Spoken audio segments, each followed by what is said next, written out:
Shalom, saudara yang diberkati dalam kasih Tuhan Yesus Kristus, sahabat terbaik dalam kasih Tuhan. Bertemu lagi dengan saya, Pendeta Novel Saragi. Firman Tuhan yang menyapa kita pada saat ini tertulis di dalam 1 Korintus pasal yang keempat, ayat yang pertama sampai ayatnya yang kelima dengan tema jangan menghakimi. Namun, ada baiknya kita bersatu dulu di dalam doa. Kita berdoa. Terima kasih Tuhan Yesus buat anugerah-Mu, kasih setia-Mu dalam hidup kami. Terima kasih Tuhan buat waktu yang indah ini. Satu kerinduan kami rindu dengar-dengaran akan firman. Maka berfirmanlah Engkau Tuhan, sebab kami siap untuk menerimanya. Amin. Shalom, saudaraku dalam kasih Tuhan, sahabat terbaik dalam kasih Tuhan Yesus Kristus, seperti yang saya sebut tadi, bahwa firman Tuhan yang menyapa kita tertulis dalam kitab 1 Korintus pasal yang keempat, ayatnya yang pertama sampai ayatnya yang kelima. Begini firman Tuhan, Tuhan adalah satu-satunya hakim. Demikianlah hendaknya orang memandang kami sebagai hamba-hamba Kristus yang kepadanya dipercayakan rahasia Allah. Yang akhirnya dituntut dari pelayan-pelayan yang demikian ialah bahwa mereka ternyata dapat dipercayai. Bagiku sedikit sekali artinya, entahkah aku dihakimi oleh kamu atau oleh suatu pengadilan manusia. Malahan diriku sendiri pun tidak kuhakimi. Sebab memang aku tidak sadar akan sesuatu. Tetapi bukan karena itulah aku dibenarkan. Dia yang menghakimi aku ialah Tuhan. Karena itu, janganlah menghakimi sebelum waktunya, yaitu sebelum Tuhan datang. Ia akan menerangi juga apa yang tersembunyi dalam kegelapan, dan ia akan memperlihatkan apa yang direncanakan di dalam hati. Maka, tiap-tiap orang akan menerima pujian dari Allah. Demikian firman Tuhan. Saudara yang diberkati dalam kasih Tuhan Yesus Kristus, sahabat terbaik dalam kasih Tuhan, ada sesuatu yang luar biasa, yang menarik ketika Paulus mengatakan, bagiku sedikit sekali artinya, entahkah aku dihakimi oleh kamu atau oleh suatu pengadilan manusia. Lihatlah kalimat itu. Bagiku sedikit sekali artinya. Saudara yang berkati dalam kasih Tuhan Yesus Kristus, kenapa Paulus mengeluarkan statement ini? Karena memang kalau kita baca di pasal sebelumnya, pasal 1, 2, 3, di sana terlihat jelas bagaimana ada friksi, bagaimana ada pengkotak-kotakan, bagaimana ada pengindolaan, bahkan bagaimana timbul sebuah fanatisme di tengah-tengah orang-orang di Korintus pada saat itu. Ada yang mengaku pengikut Paulus, pengikut Apolos, Kefas, dan lain sebagainya ketika itu. Dan terjebaklah mereka untuk saling menilai, untuk saling menghakimi orang lain, pengikut lain, atau yang mengidolakan sesuatu di dalam kehidupan mereka. Memang benar, secara manusiawi, kita bisa saja terpengaruh atau bisa terganggu ketika penilaian itu hadir kepada diri kita. Maaf, lebih tepatnya sebenarnya menghakimi. Kalau menilai belum tentu sesuatu negatif atau positif, tapi menghakimi itu pasti sesuatu yang negatif. Menilai itu bisa mengevaluasi. Lalu mari kita tegaskan bahwa dipakai kata menghakimi, terjebak di dalam menghakimi. Dan saudaraku, bagi orang yang tidak kuat dalam kepribadian, dalam karakternya, pasti akan terhempas oleh penghakiman yang dilakukan oleh orang lain dalam kehidupan kita. Tapi mari melihat pribadi seorang Paulus. Paulus mengatakan bahkan, bagiku sedikit sekali artinya. Entahkah aku dihakimi oleh kamu atau oleh suatu pengadilan manusia. Artinya apa? Paulus tidak pernah dipusingkan oleh penghakiman-penghakiman yang dilakukan oleh orang lain kepada dirinya. Di sana kita melihat sedikit sekali artinya. Artinya apa? Paulus mengatakan di satu sisi benar akan ada orang-orang yang menghakimi. Yang berikut Paulus mau mengatakan, kalaupun penghakiman itu ada, jangan sampai itu menjadi sebuah kekuatan yang justru membuatmu terhempas dalam pelayananmu. Sebab apa? Paulus mengatakan kepada jemaat Korintus, yang terbaik itu adalah lakukanlah apa yang sesungguhnya yang dituntut dari seorang pelayan yang sesungguhnya. Itu sebabnya di ayat yang kedua dikatakan yang akhirnya dituntut dari pelayan-pelayan yang demikian ialah Paulus mau kita berada di dalam situasi itu. Berbagai macam penghakiman orang lain dan kita tidak boleh menutup mulut orang, melarang pikiran orang untuk menilai atau menghakimi setiap kita. Tapi Paulus mengatakan lebih lugas lagi, yang terbaik itu adalah jadilah pribadi yang dapat dipercayai. Jadilah pelayan yang berkarakter Kristus. Jadilah pelayan yang berintegritas. Jadilah hamba Allah. Seperti apa yang dikatakan oleh ayat yang pertama itu. Demikianlah hendaknya orang memandang kami sebagai hamba Kristus yang kepadanya dipercayakan rahasia Allah. Jadilah hamba Kristus. Dan Paulus menasihati orang-orang ketika itu, kalaupun hendak menilai, bahkan terjebak ke dalam penghakiman, nilailah mereka. Kami di sana, Paulus, Apolos, Kefas, dan siapapun mungkin yang hadir ketika saat itu, lihatlah, pandanglah mereka sebagai hamba Kristus.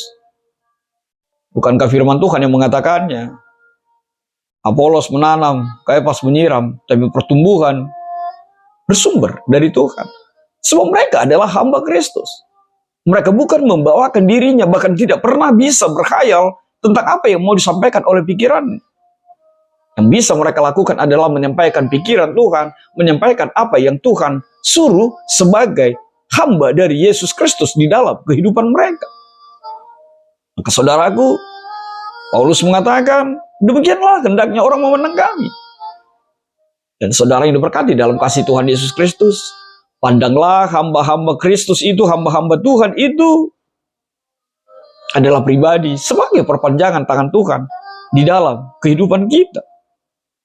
Makanya hati-hatilah menilai hamba-hamba Tuhan. Hati-hatilah menghakimi orang lain, menghakimi pribadi-pribadi yang dipakai Tuhan menjadi perpanjangan tangannya. Agar kita tidak terjebak dalam penilaian, menilai seseorang secara berlebihan. Sebab memang kadang kita mau terjebak di dalam situasi itu.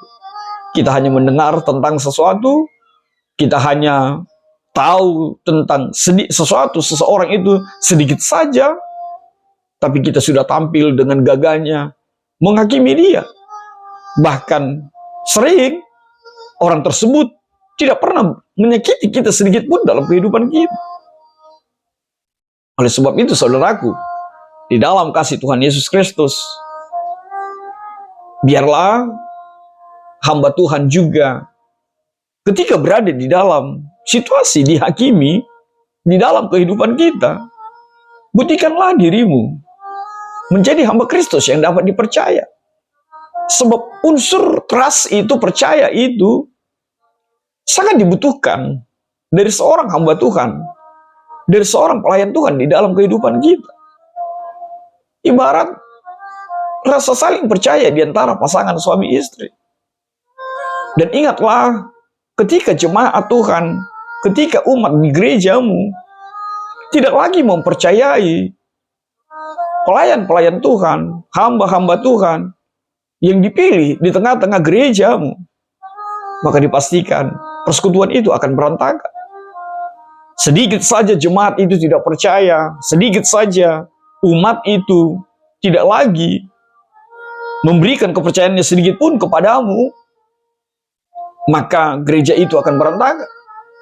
Maka gereja itu akan mengalami perselisihan dalam kehidupan kita. Makanya Paulus mengatakan, jadilah pribadi yang dapat dipercaya. Jadilah hamba yang dapat dipercaya. Allah mempercayaimu, dan biarlah engkau juga dipercayai oleh umatmu, jemaatmu. Saudaraku, di dalam kasih setia Tuhan Yesus Kristus, hal yang terbaik yang dikatakan oleh Paulus lebih lagi adalah, kalaupun ada penghakiman itu di dalam dirimu sebagai hamba Kristus yang telah melayani ini, seperti apa yang Tuhan mau, jangan pernah luluh lantak atau hancur dengan itu semua. Sebab yang kita butuhkan bukanlah pengakuan dari manusia. Yang kita butuhkan adalah pengakuan dari Allah, dari Yesus kita di dalam kehidupan kita. Dan itu yang dikatakan oleh kebenaran firman Tuhan ini. Ada saatnya nanti penghakiman yang sesungguhnya. Maka ayat yang kelima mengatakan, karena itu janganlah menghakimi sebelum waktunya, yaitu sebelum Tuhan datang. Saudaraku, dalam kasih Tuhan, sahabat terbaik, dalam kasih Yesus, kalaupun Anda berada di dalam situasi itu, dihakimi oleh orang-orang di sekitar kehidupanmu,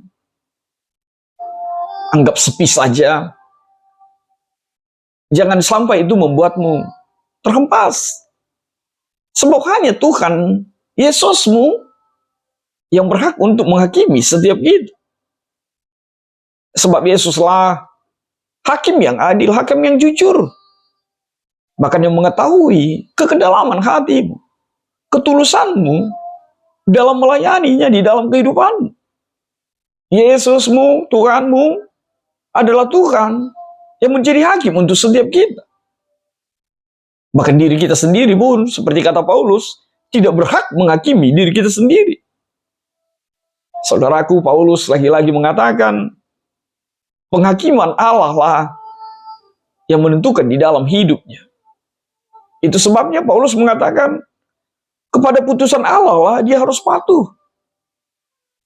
Kepada Allah lah dia harus tunduk, taat, dan melakukan bentuk-bentuk pelayanan itu di dalam kehidupan kita. Ingatlah saudaraku, dalam kasih Tuhan Yesus Kristus, bukan dengan menilai baik diri sendiri dan membenarkan diri sendiri yang membuat kita aman dan bahagia. Tidak ada yang bisa membuat kita aman dan bahagia kecuali kita diterima, kecuali kita dipuji oleh hakim yang adil itu, oleh Allah kita yang berdaulat untuk setiap perjalanan kehidupan kita. Saudaraku, dalam kasih Tuhan Yesus Kristus, benar, sebagai public figure, sebagai pelayan, sebagai hamba Tuhan, kita gampang dinilai orang lain, kita gampang dihakimi orang lain. Tapi Paulus mau, jadilah pribadi yang berintegritas, jadilah pribadi yang setia di dalam Tuhan, jadilah pelayan yang dapat dipercaya dalam kehidupan kita. Untuk itu, apa refleksi yang bisa kita lihat dengan tema jangan menghakimi pada saat ini? Yang pertama sekali, terjebak dalam menghakimi orang lain atau keberadaan orang lain sangat dimungkinkan untuk setiap kita. Maka yang terbaik adalah hiduplah dan belajarlah selalu positive thinking, menilai sesuatu itu secara positif. Yang kedua, kalaupun penghakiman itu ada, kau terima, jangan pernah hancur karena itu semua. Sebab yang berhak menilai dirimu, sebab yang berhak menghakimimu, hanya Yesus Tuhan kita. Bahkan dirimu sendiri pun tidak berhak untuk menghakimimu. Yang ketiga, milikilah pribadi yang berintegritas dalam setiap bentuk pelayananmu. Jadilah pribadi yang dapat dipercaya, sehingga orang lain tidak tergoda, bahkan tidak terjebak di dalam menghakimi dirimu dan orang lain. Yang terakhir, ingat, setiap kita akan dihakimi nantinya. Maka tetaplah melakukan yang terbaik. Setiap kita akan mempertanggungjawabkan apapun yang kita lakukan di muka bumi ini. Itu sebabnya tetaplah melayani Tuhan dan tidak saling menyakiti satu dengan yang lain. Tuhan memberkatimu. Amin. Kita bersatu dalam doa. Terima kasih Tuhan buat kebenaran firman-Mu. Biarlah Tuhan setiap kami tidak terjebak di dalam saling menghakimi. Kalau kami mau menilai, biarlah positive thinking menjadi kuat kami. Sehingga kami tidak menjadi salah, bahkan mengambil peran Tuhan dalam kehidupan kami. Sebab Tuhan tidak pernah memberikan hak untuk menghakimi bagi setiap kami di dalam kehidupan ini. Terima kasih Tuhan Yesus. Ini kami Tuhan. Terjadilah seperti yang Engkau mau. Amin.